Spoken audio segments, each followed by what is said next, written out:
लोकांमध्ये आम्ही गेलो, घरी बसलो नाही, लोकांमध्ये जाणारं हे सरकार आहे.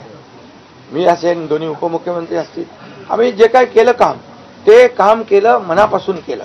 आणि मी सांगतो तुम्हाला, माझ्या रक्ताच्या शरीरात रक्ताचा शेवटचा थेंब असेपर्यंत मी जे काम करेन ते या महाराष्ट्रातल्या जनतेसाठीच करेन. आणि दुसरी गोष्ट, या ठिकाणी मला काय मिळालं यापेक्षा महाराष्ट्रातल्या जनतेला काय मिळालं, महाराष्ट्रातल्या जनतेच्या जीवनामध्ये काय सुख मिळालं, काय आम्ही आज देऊ शकलो आनंद, हा आमचा उद्देश होता. आणि आज मला आनंद आहे. लाडक्या बहिणी, लाडके भाऊ लागले अप्रेंटिसशिपमध्ये, 6,000, 8,000, 10,000 रुपये त्यांना महिन्याला मिळायला लागले. वयोश्री योजनेतून मिळायला लागले. सगळ्या योजना आहेत. आज लाडक्या बहिणी सांगतात आम्हाला औषधाचे पैसे, आम्हाला मुलांच्या फीचे पैसे. काही लोकांनी तर छोटा मोठा व्यवसाय केलाय चालू, आणि हे पैसे पुन्हा मार्केटमध्ये अर्थव्यवस्थेला चालना देण्यासाठी येत आहेत. आणि म्हणून गेल्या 2.5 वर्षामध्ये मी सांगतो की जे प्रेम मिळालं जनतेचं, आणि एक आपल्यातला, त्यांना वाटतं आपल्यातला मुख्यमंत्री आहे, हा आपल्या घरातला परिवारातला मुख्यमंत्री आहे. तर मी कधी त्यांना अंतर दिलं नाही. कधी त्यांना माझं निवासस्थान असू द्या, ऑफिस असू द्या, मंत्रालय असू द्या, कुठंही मला भेटल्यानंतर मी त्यांना अटेंड केलं. प्रत्येकाला भेटलो, मी प्रत्येकाशी बोललो. हा जनतेतला मुख्यमंत्री म्हणून एक जी काही ओळख निर्माण झाली, ही त्याला फार नशीब लागतं.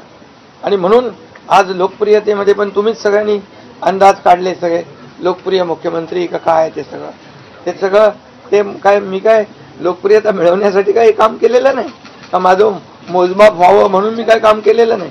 मी काम केलं त्या महाराष्ट्रातल्या जनतेच्या जीवनामध्ये सरकार म्हणून आम्ही काय देऊ शकतो ते आम्ही देण्याचा प्रयत्न केला. आणि मी पुन्हा एकदा सांगतो की 2.5 वर्षाच्या काळात केंद्र सरकार पूर्ण भक्कमपणे जसं चट्टान की तरह उभं राहिलं, हे पुन्हा एकदा मी सांगतो. कारण शेवटी तुम्हाला राज्याला पुढे न्यायचं असेल तर केंद्राकडे मागावं लागतं, जावं लागतं, आपल्याला त्यांना आपले प्रस्ताव मांडावे लागतात. आणि म्हणून जवळपास 2-2.5 वर्षामध्ये लाखो कोटी रुपयाची निधी आम्ही केंद्राकडून मिळवला. आणि म्हणून मी आपल्याला सगळ्यांना या ठिकाणी धन्यवाद पण देईन. आणि आपल्याला हे सांगेन की जे काही आता सगळं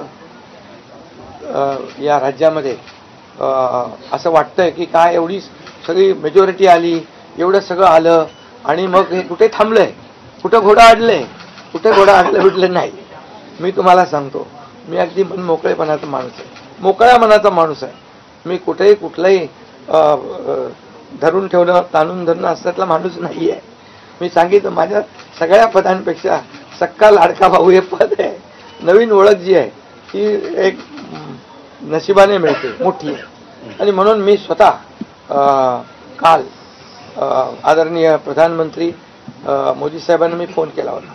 मी त्यांना फोन करून सांगितलं की सरकार बनवताना, तुम्हाला निर्णय घेताना कुठलं काही असं अडचणीचं आहे किंवा अडचण आहे माझ्यामुळे किंवा आणखी कुणामुळे, हे कधी मनात आणू नका. तुम्ही आम्हाला मदत केलेली आहे, तुम्ही आम्हाला 2.5 वर्ष संधी दिली या ठिकाणी या राज्याचा विकास करण्यासाठी, या राज्यामध्ये उद्योगधंदे आणण्यासाठी, सगळं करण्यासाठी.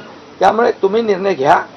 तुम्ही तुमचा निर्णय जो आहे तो निर्णय एक बाबा महायुतीचे म्हणजे प्रमुख म्हणून, की बाबा NDA, आमचे NDA, देशामध्ये NDA आणि महाराष्ट्रात महायुती, त्यामुळे तुम्ही घेतलेला निर्णय हा जसा भारतीय जनता पक्षासाठी असा जसा अंतिम असतो तसा आम्हालाही तो अंतिम आहे.